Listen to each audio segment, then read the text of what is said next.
Everybody, welcome to Rink Wide Toronto, presented by Bodog. Make a play, Canada's choice for free casino game sports odds and poker strategies. And we've got a hybrid podcast for you alongside Paul Hendrick. It is going to be a year in review, along with what we expect from the Leafs going forward, and a little bit of what took place at practice on Tuesday before game number 42 of the season against the Nashville Predators. But as promised, we're going to start with the year in review.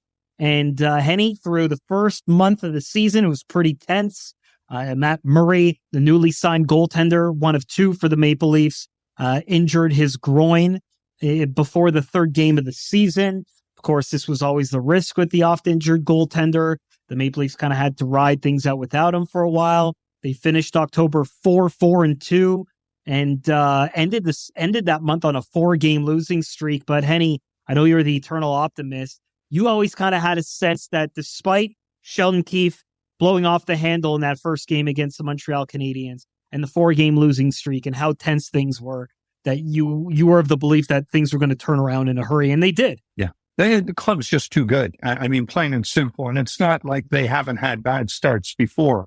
2019, season 18-19, the St. Louis Blues had the worst record in the NHL. And at Christmas time, they won the Stanley Cup. Now, I'm not saying Toronto's going to win the Stanley Cup, but they're going to contend for it. They are one of a few clubs that will contend for it. So to get back to October, concerned? No, more so than disappointed, just because the expectations were so high. Matt Murray did not have a great game, beaten glove side as everyone expected. And those who know him in the media in Ottawa and of course the regular critics out west, out of Edmonton, were having a field day watching Toronto just sort of turn on a spit. Nothing irks me more than that. That aside, as we headed into November, this Leaf team settled down. I'm sure there were plenty of heart-to-hearts inside that Leaf dressing room. And the guys just know, hey, we're much better than this. We're much better than the game and team we saw in Anaheim. And no, I'm not surprised at all. But I'll admit, Dave, given the injuries on that blue line to the key personnel that they had lost, I'm really surprised they were able to go as well as they did. And full credit to the club that rallied defensively to get through that first month and change. To get through it and now find themselves third best record overall in the National Hockey League. It's quite an accomplishment. And, we'll see how Auston Matthews does moving forward. But right now, the core four have not missed a game this season. That's not the case on the blue line, but your best players up front have played every game. I think it's important. I also think that the goaltending has been better than expected. And because without it, they wouldn't be here as well. So I credit the team to playing well defensively, the goaltending for stepping up, and that core four for staying healthy. And of course, there are a few names on the blue line who've really picked up their game as well in the absence of some key players. Yeah, better than expected might be the theme of the first half for the Toronto Maple Leafs, not because of their record, but because of kind of what they had to overcome. Like sure. I mentioned with the early goaltending issues, of course, that 4-game losing streak to end the month of October. Better than expected. The Leafs went 11-1-3 in November, and the defensive issues that you were talking about started to happen in the latter part of that month. And, of course, it was an emotional month.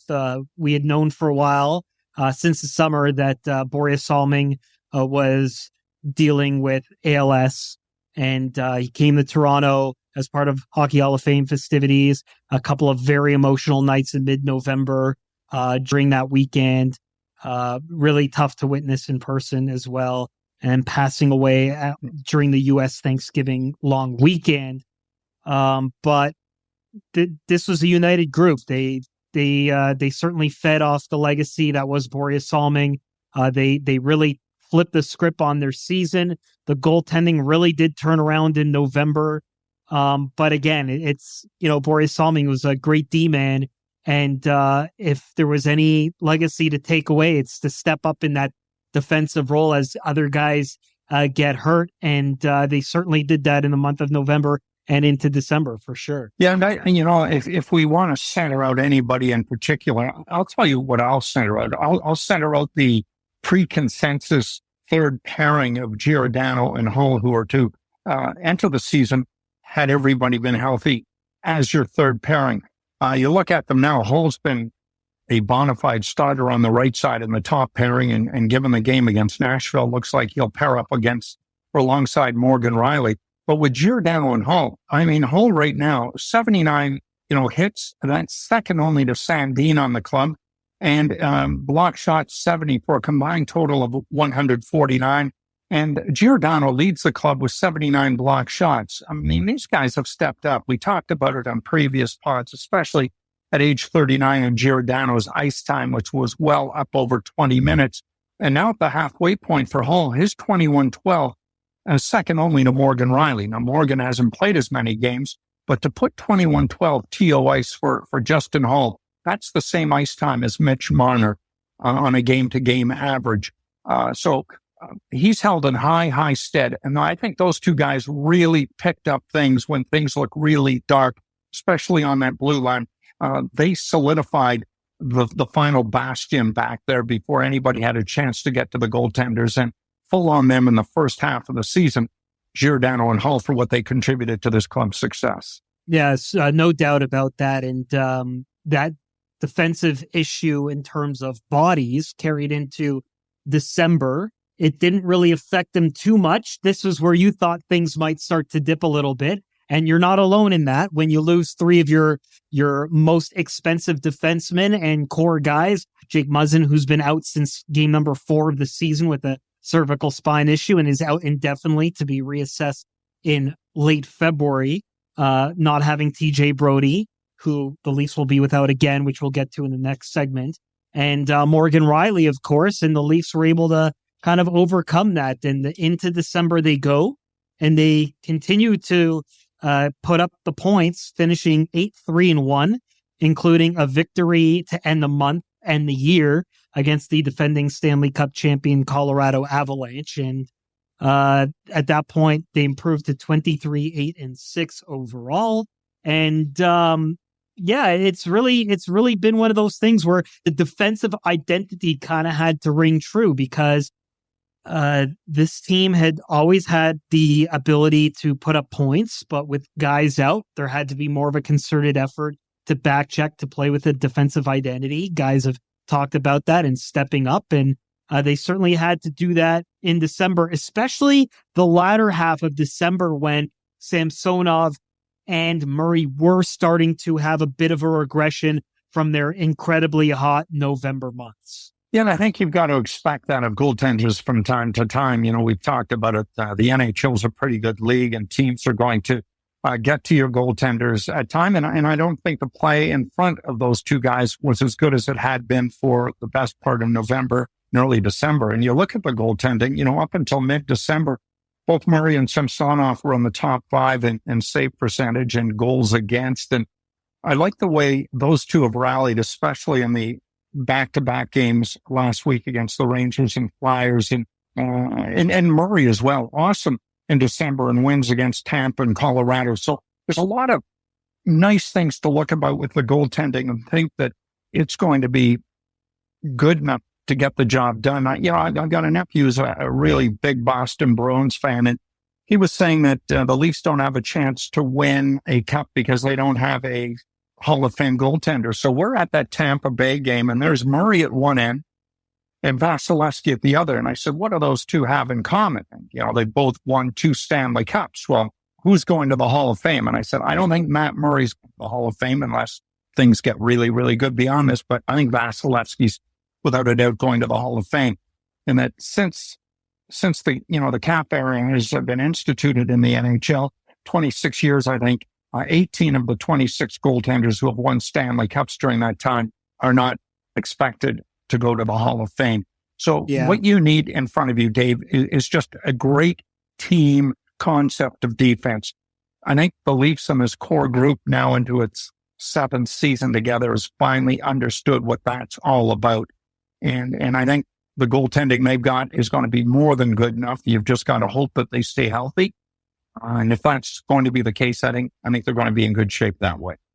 I think you hit the nail on the head when it came to the goaltending stuff, because if I remember it correctly, it was 2010 when the beginning of the Chicago Blackhawks dynasty of 3 cups in 5 years began with Antti Niemi as the goaltender. Yes.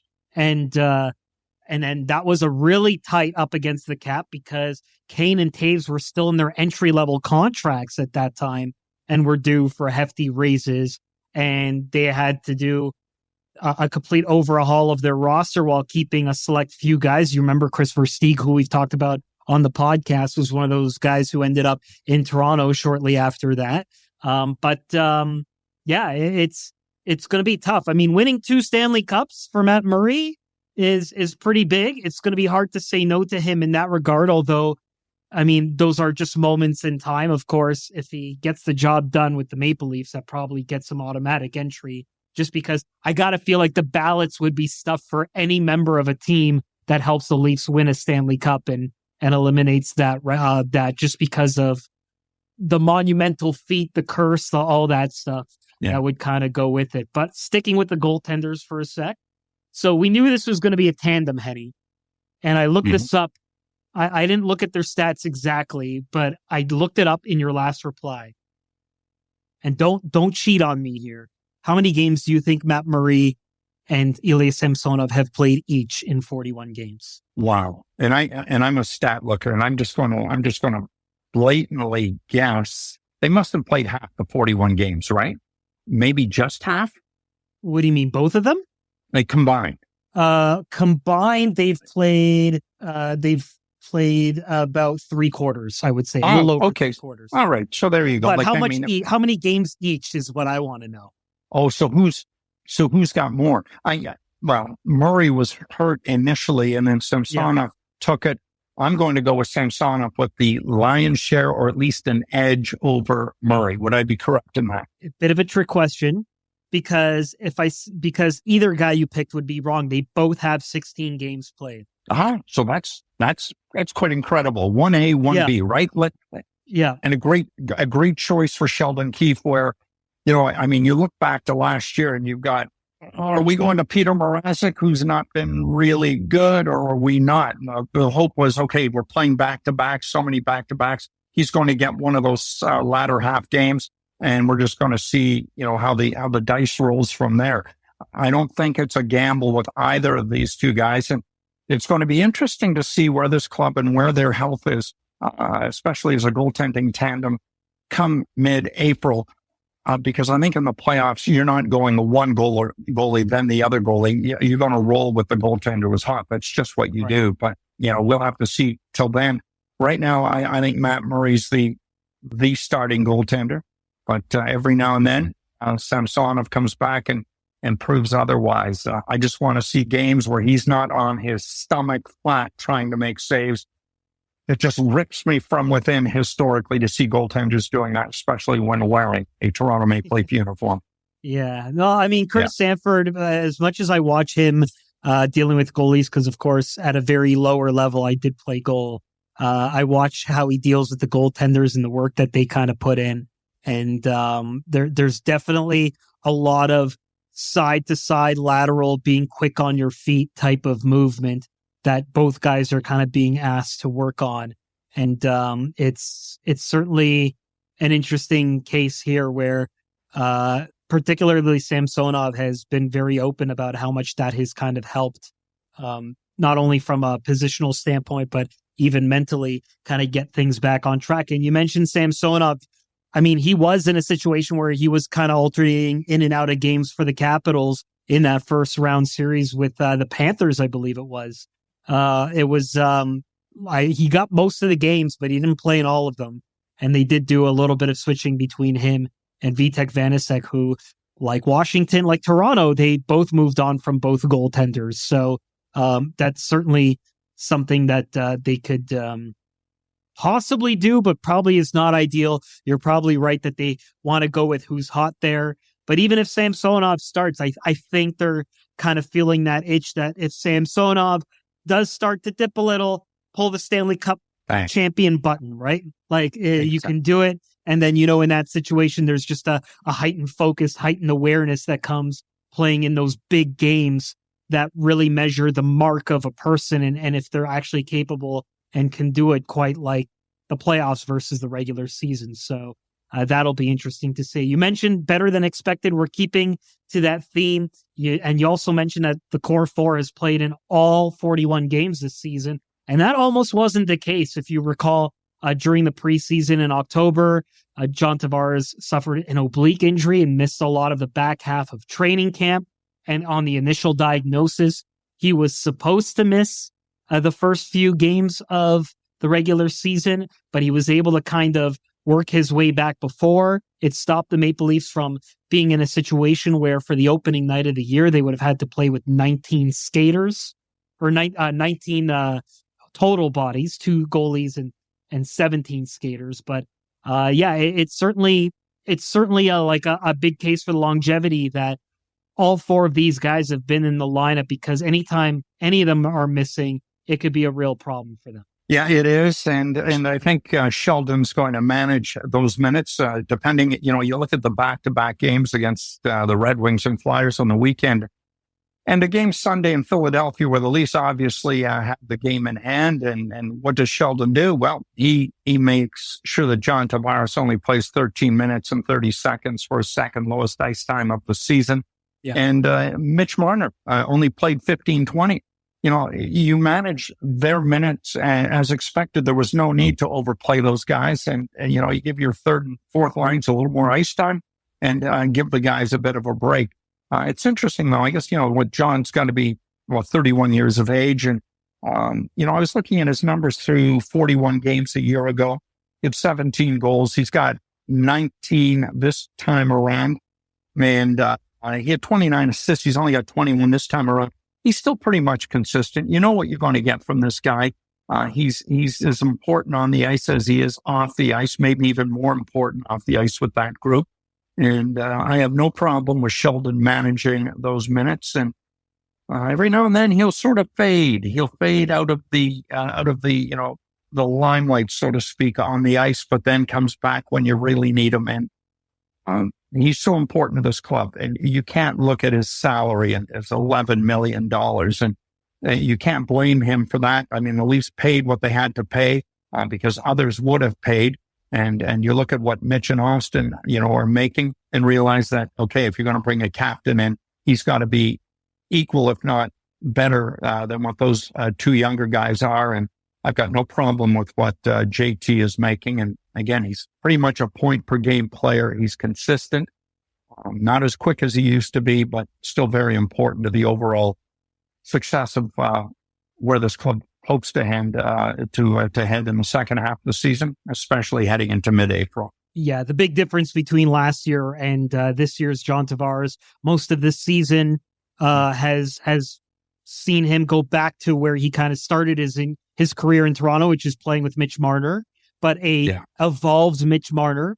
How can we look back on the first half of the season and only just now, 18 minutes in, bring up Mitch Marner's a franchise point streak, but that's on me. So he had that point streak. He became just the 12th player in NHL history to ever amass a point streak of 23 games or more. Smashed the Leafs record of 18 that was jointly held by Ed Olczyk and Darryl Sittler.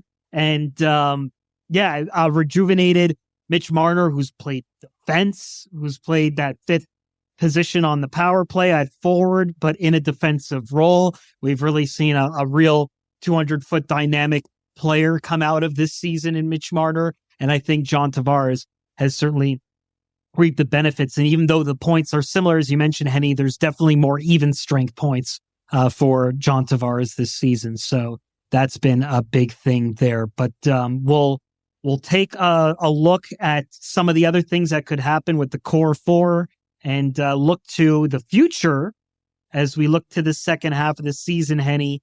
And, they're home for a little bit. They've got a much deserved, every team's got it, that little break that's been CBA mandated in the season around the All-Star game, where there'll be a bit of a refresher, but then they're right back on the road. They have a really long road trip at the end of February into March, another long road trip later in March, and then the odd game, and then a big 3-game road trip to end the year, which at that point you'll think the playoffs have been kind of fixed up, but will the position be locked in? I don't know. I look at the standings right now, looking forward. this looks like Groundhog Day to me, Henny. It looks like they're going to have Tampa again. There's near double-digit points separation between them and Boston, who's had a remarkable, you want to talk about better than expected.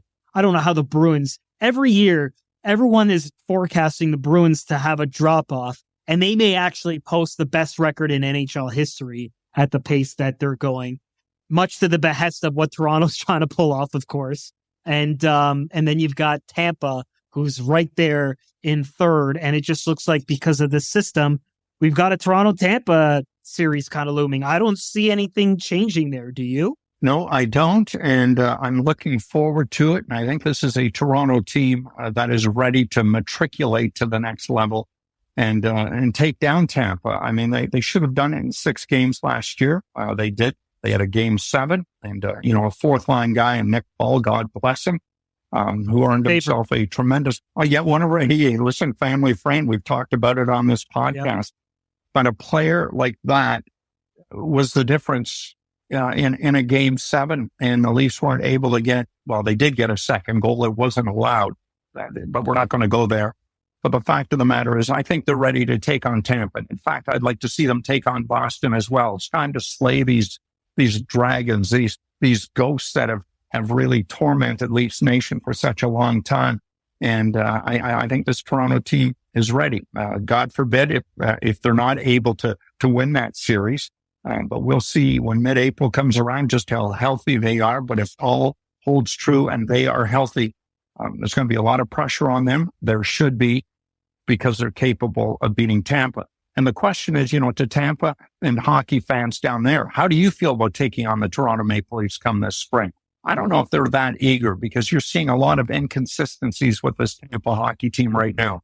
I still have the second half of the season to go, but I think the Leafs are more than ready to take that hill and get past the first round. And then after that, boy, oh boy, who knows how far they can go. Yeah, it's very difficult.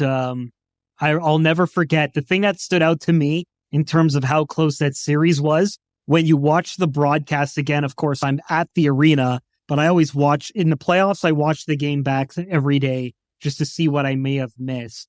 And when I watch game 7 again and I see the end of game reaction, they pan to Julien Brisebois and he's giving the biggest sigh of relief I've ever seen any GM give.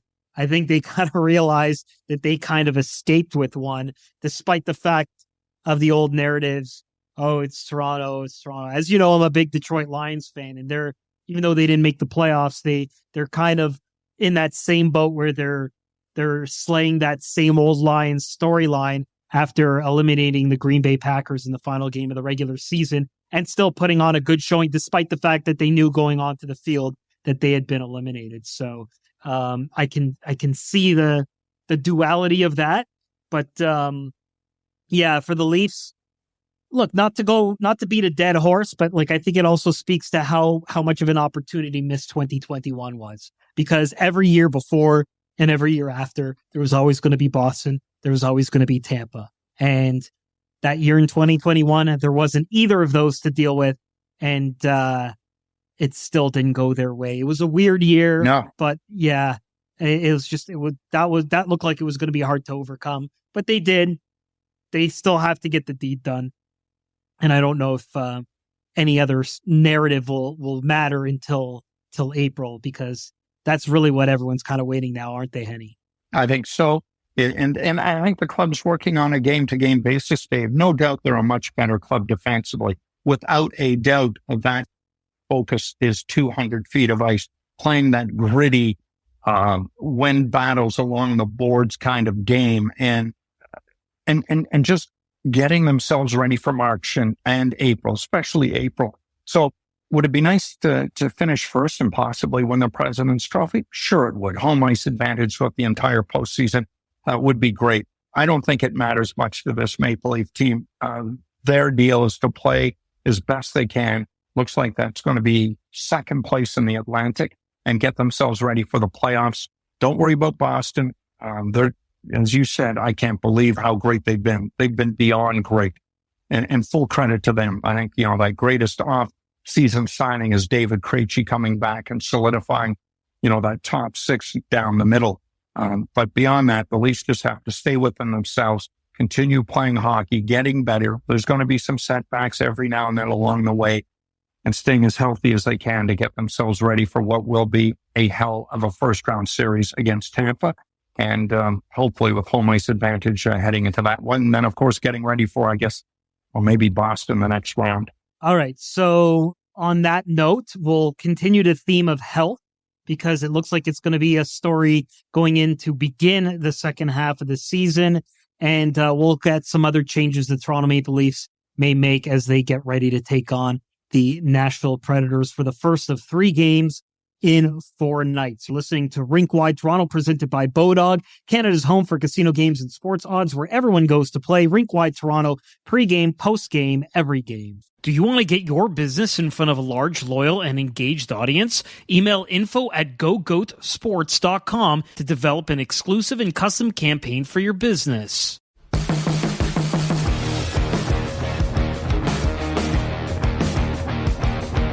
And welcome back to Rink-Wide Toronto, presented by Bodog. From sports odds to free casino games, make a play at bodog.net. David Alter joined alongside by Paul Hendrick as we get ready for the Bodog line of the day. And Henny, Calle Jarnkrok, since coming back from a groin injury over the last stretch of 9 games, has really fit in nicely with John Tavares and Mitch Marner after a lot of inconsistency the Maple Leafs have had in that first half of the season with finding a top 6 winger to kind of play with those guys. And, with not a lot of cap room and probably only space to make room for maybe one guy, unless they trade someone away from the roster, of course, which is always possible.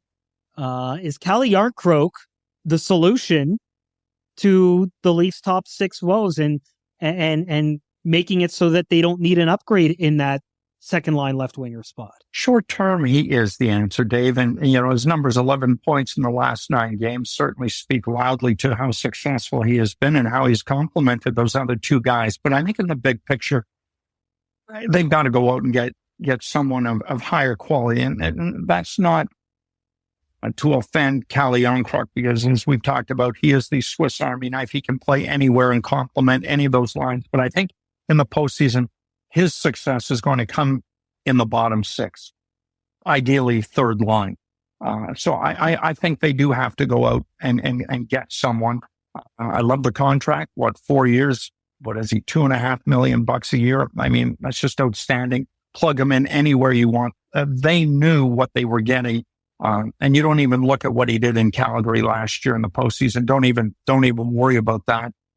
This is a guy. Oh, he played center there, and that's not going to happen again. It doesn't look. No, that's a tough evolution for him and transition. So to answer your question, I think they're going to go out. They're going to look at someone. Whether it'd be great to get somebody with term, but in all likelihood, it might be another rental, and hopefully you're not going to have to give up a first round pick.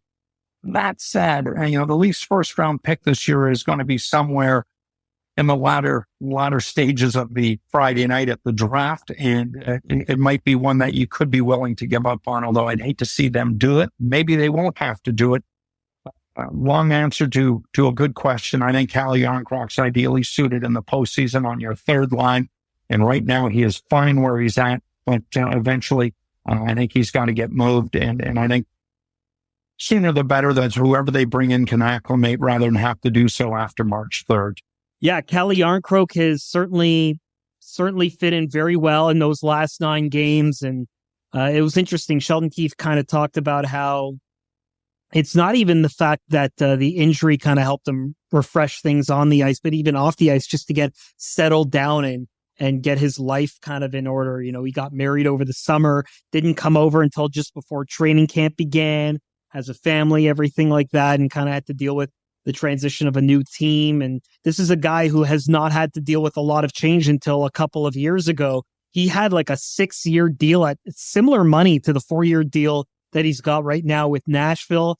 Obviously doesn't like to move around. Got claimed by the Kraken in the expansion draft, which is beyond his control. And then from there, he gets moved to Calgary. So he had to do a lot of bouncing around. So it's certainly been chaotic for him, but it seems like he's he's fit in pretty well. And yeah, it's tough. We don't know between now and going forward, Henny, if the Leafs are going to have the cap space. It's slim to none right now with just Jake Muzzin on LTI.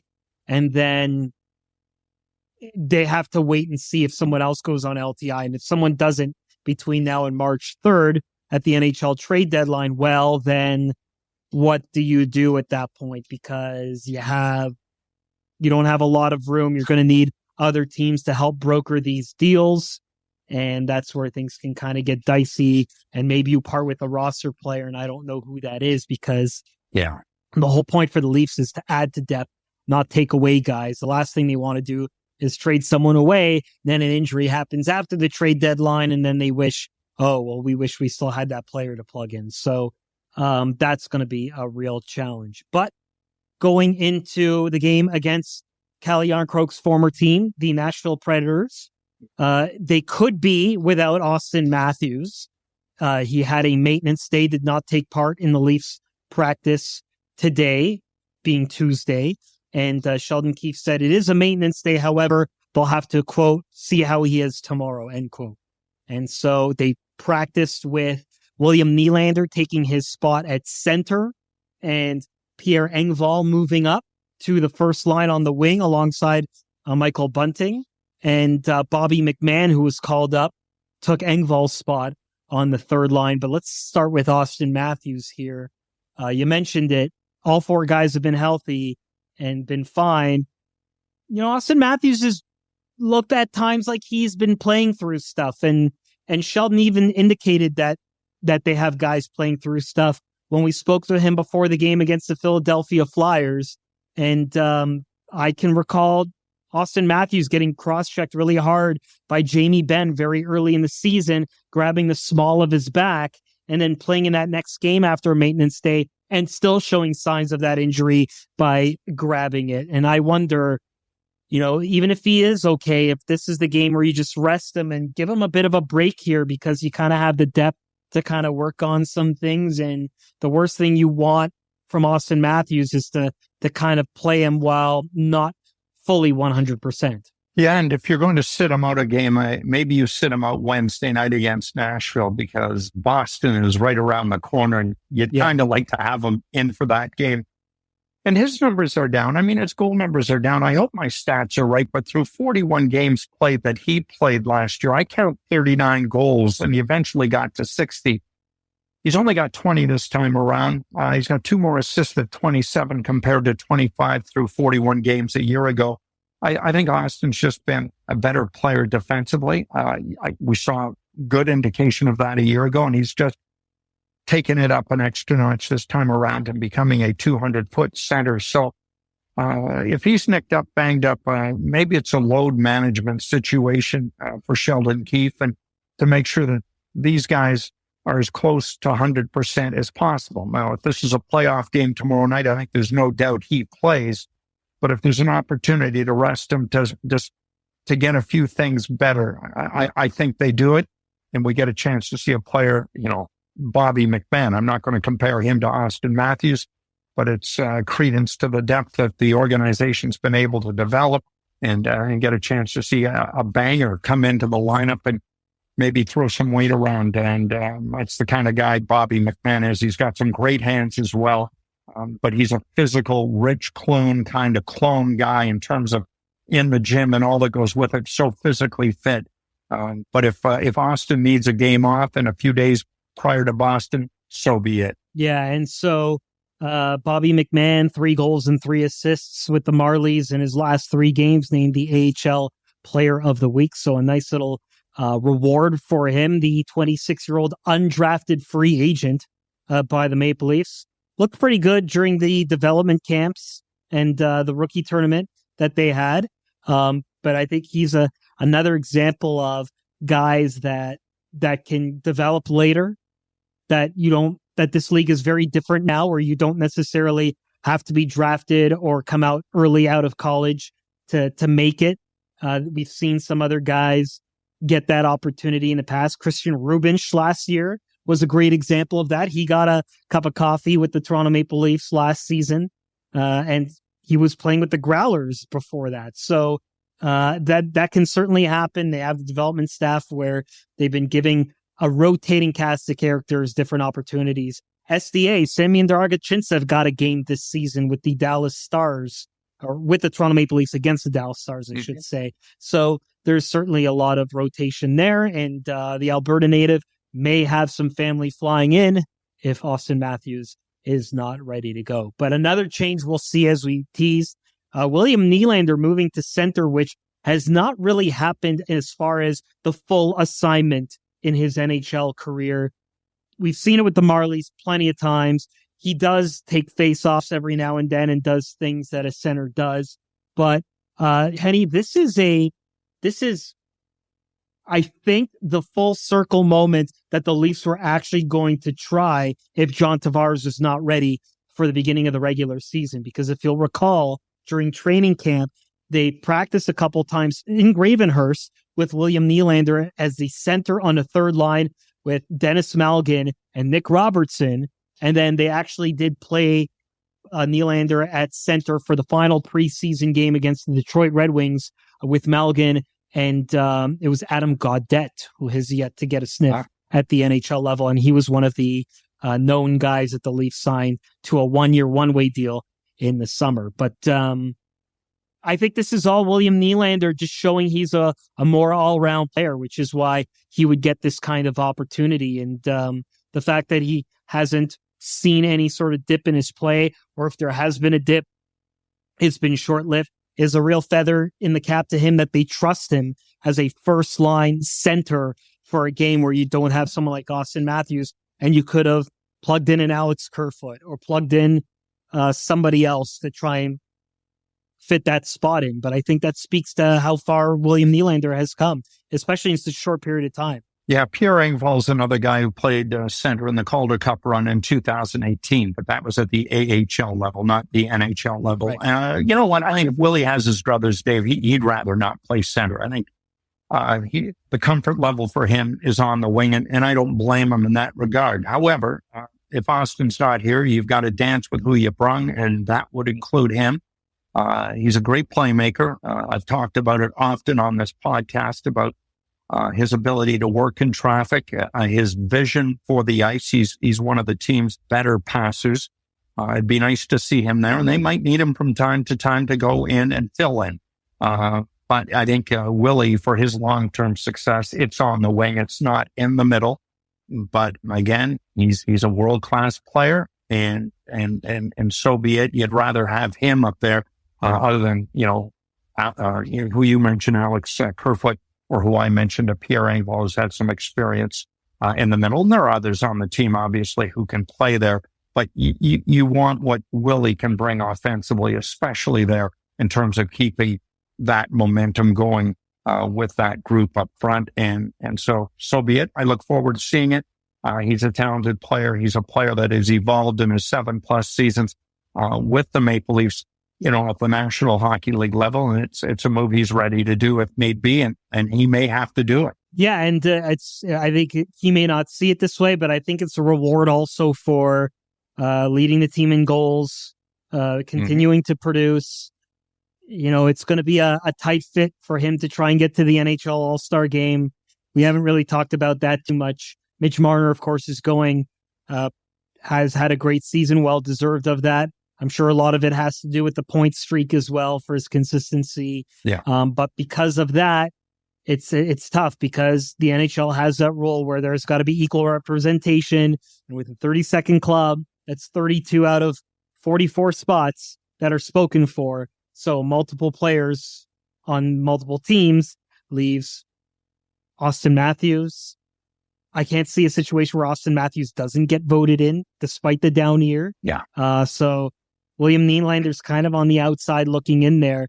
The votes don't count yet, but just the informal polls on Twitter, which there is a Twitter element of, had Arbor Jackeye going in over William Nylander just because of the silliness that is the fan vote. And that's nothing unusual to the NHL because when they left it up to fan voting, we saw Zemgus Girgensons get in because of the Latvian vote and how fervorously they voted for him to get in to the All-Star game. and of course John Scott. So there's a little bit of the craziness there, and it seems like the NHL is just welcoming chaos with this format, and that might come at a cost for William Nylander. When we spoke to him today, he kind of smiled it off. We kind of got the impression he's a guy who's just kind of fine if he gets the weekend off and doesn't have to go. So that will be certainly interesting as well. So one more note. Let me just tell you a story. Mid-70s, Jim McKenney gets to go to his only All-Star game. Boria Salming, who was not really hurt, but said he was hurt, didn't want to go to the game, and they had to go to another Leaf defenseman, and Howie got the opportunity to go there. And, he's sitting in the dressing room, smoking a dart. And guys are looking after, and I forget who it was that walked by, but Howie, of course, could handle it also very well. But that's, Jim got to go to his one and only All-Star game because the great late Boria Salming just didn't feel like going and feigned a bit of an injury. He may have been banged up somewhat, but he could have played, and Jim got to go. So it's kind of neat for that regard, but William Nylander should certainly be going to the All-Star game. There's no doubt about that. But as you've said, there's an opportunity perhaps have to deal with the media and spend a few days getting that body of his under some Caribbean sunshine. I think that's an option that he'd gladly take as well. Yeah, I mean, look, the fact that the NHL is exploring World Cup opportunities in February kind of speaks to where the NHL All-Star Game is in my mind. That if every other year there isn't going to be one, then it's really just kind of a gimmick. And I think they just need to kind of eradicate it with some other mid-season tournament that actually holds more significance, whether it's an Olympics, of course, the World Cup, as I mentioned, or some sort of Ryder Cup for the other 2 years where there isn't a Olympics. I mean, they kind of had a Ryder Cup-like feel when they did North America versus the World, which was one of numerous formats the NHL have tried with. They've played around with it so much that it's kind of lost the plot, if you ask me. Every year it's kind of hard to keep up. And again, they made changes to it this year with the bringing the voting back that I don't know. I think it's got to go. And I think they're just going to experiment with making it a viral moment because that seems to be what these things are about now. So that's kind of where that's going to go. But the goaltenders, we don't know who's going to start for Nashville. My guess is it would be Samsonov, just because of the opponents that are coming up. You can kind of split the goalies for the back-to-back here again, which they did the previous time. And I think that's where they're going to go. But certainly the Toronto Maple Leafs are looking up, and they got to win to end the season, to end the first half of the season with a substantially high win record of 25-9-7. Back-to-back wins after a little bit of a dip with the back-to-back losses against St. Louis and Seattle certainly bodes well. So on that note, we'll wrap it up. We'll come back at you next time following the game as per usual for the Rink-Wide Toronto post-game show. Make sure you rate and subscribe on all your favorite podcast platforms to Rink-Wide Toronto, presented by Bodog, Canada's choice for free casino games, poker tips, and sports odds. Rink-Wide Toronto, pre-game, post-game, every game. Hey, it's Ray Ferraro and Darren Drager from the Ray and Drakes Hockey Podcast. Drakes, we're getting into your favorite part of the year. It's insider season. Yeah, the March 3rd trade deadline is in sight, and general managers' phones are ringing as front offices are trying to figure out what they're doing, buyers, sellers, and the storylines, Ray, and the trade rumors, they're blowing up now across the league. Yeah, we got it all covered, Drakes, along with the top hockey guests, twice weekly, here on the Ray and Drakes Hockey Podcast. Check us out everywhere you get your podcasts.